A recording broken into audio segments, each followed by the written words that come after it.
پچھلے دنوں ایک 22 سالہ بچے نے 55 منٹ مجھے فون پہ صرف ماں بہن کی گالی نہیں دی، باقی سب کچھ کیا، اور میں 55 منٹ سنتا رہا۔ ایک ہفتہ میرے سر کا درد نہیں گیا۔ 55 منٹ، اور 22 سال کا ان پڑھ نوجوان وہ بکواس کرتا گیا، اور میں 55 منٹ میں سنتا ہی رہا۔ ہر تھوڑی دیر بعد میں کہتا بیٹا کوئی ٹھنڈے تو ہو جاؤ، کوئی ہنس کے تو دکھا دو، کوئی آؤ، کوئی پیار محبت کی بات بھی کر لیں۔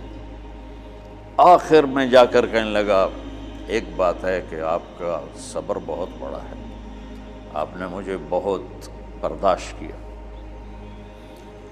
دعوت دینے میں داعی ذلیل ہوتا ہے، جس کو دعوت دی جا رہی وہ اس کو ہم احترام دیتے ہیں، عزت دیتے ہیں۔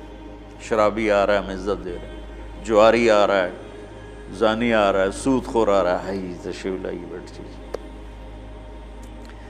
تو تیسری بات یہ چاہتا ہوں کہ آپ کا تبلیغ میں جانے کا جو جذبہ ہے وہ نبیوں والا ہو۔ یہ بات کے جذبے بنے ہیں، پڑھانے بیٹھ جاؤں، کتاب لکھوں، کوئی کہیں ممبر پہ بیٹھ جاؤں، کہیں خطابت پہ بیٹھ جاؤں، کہیں درس قرآن مل جائے، کہیں دارالافتاء مل جائے، یا کسی شیخ کا مرید ہو جاؤں تو مجھے خلافت مل جائے تو اور میری پیری مریدی بھی چل جائے۔ یہ بہت بات کے جذبے ہیں۔ میرے نبی اور صحابہ تھا کبھی عرش پر کبھی فرش پر، کبھی ان کے در کبھی در بدر، غم عاشقی تیرا شکریہ میں کہاں کہاں سے گزر گیا۔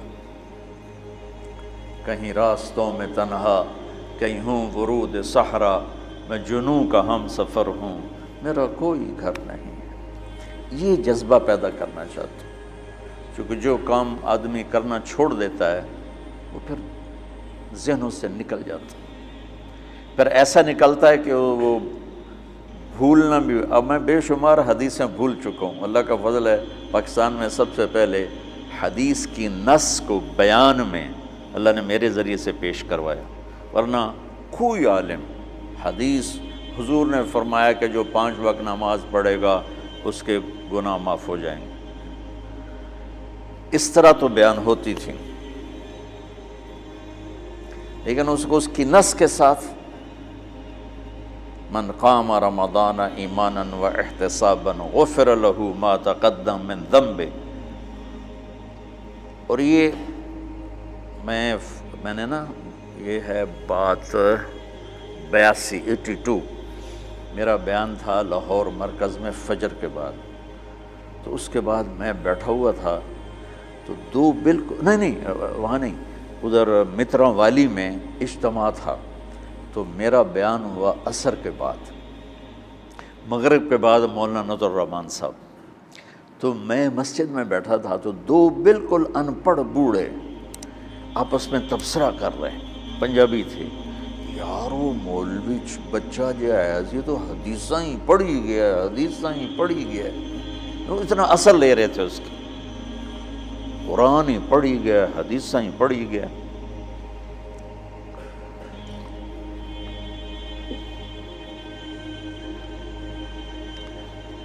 تو تمہارے تبلیغ میں جانے کی بشاشت، وہ اس کا سبب نص قرآن ہو اور فرمان رسول ہو۔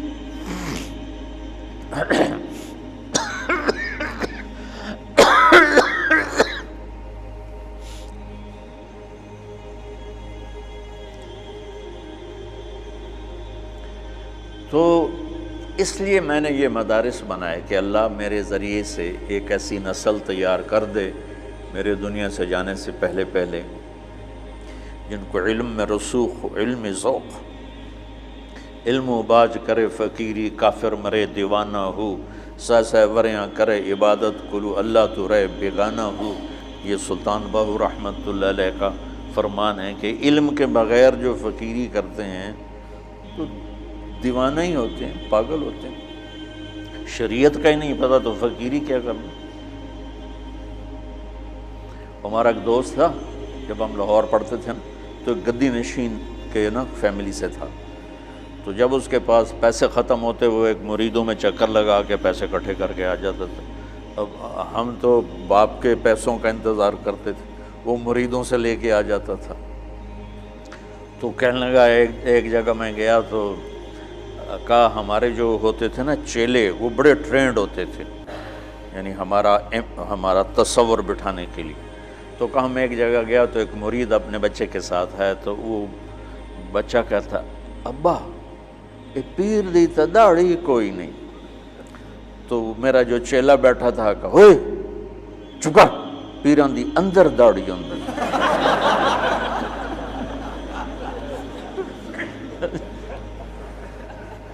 پیران دی اندر داڑھی اندر۔ تو علم و باج کرے فقیری، کافر مرے دیوانہ ہو۔ میں چاہتا ہوں آپ قرآن سے جڑو، آپ سیرت پاک سے جڑو اللہ کے واسطے۔ سکھ ریت روش منصوری نو، ہن ٹھپ رکھ کنز قدوری نو۔ ہادی نہ سمجھ ہدایہ، کافی نہ سمجھ کفایہ۔ کافیہ کو نا وزن شعر کی وجہ سے تبدیل کیا ہے۔ کافی نہ سمجھ کفایہ، کر پرز شرع وقایا۔ ایو دل قرآن کتاب ہے۔ قرآن سے جڑو، سیرت پاک سے جڑو، براہ راست اس سے اثر لو۔ عالمگیری میں یہ لکھا ہے، فتاوی محمودیہ میں یہ لکھا ہے، فتاوی رشیدیہ میں یہ لکھا ہے، فتاوی دارالعلوم دیوبند میں یہ لکھا ہے، وہ ہمارے سارے آنکھوں پر ہے، لیکن ہم مستدل حدیث کو بنانا چاہتے ہیں، ہم سیرت سے اثر لینا چاہتے ہیں۔ میرے نبی نے یہ کیا، میرے نبی نے یہ، ٹھیک ہے ہم مقلد ہیں، ہم غیر مقلد نہیں ہیں، اور ہم علماء دیوبند کی تحقیق پر راضی ہیں۔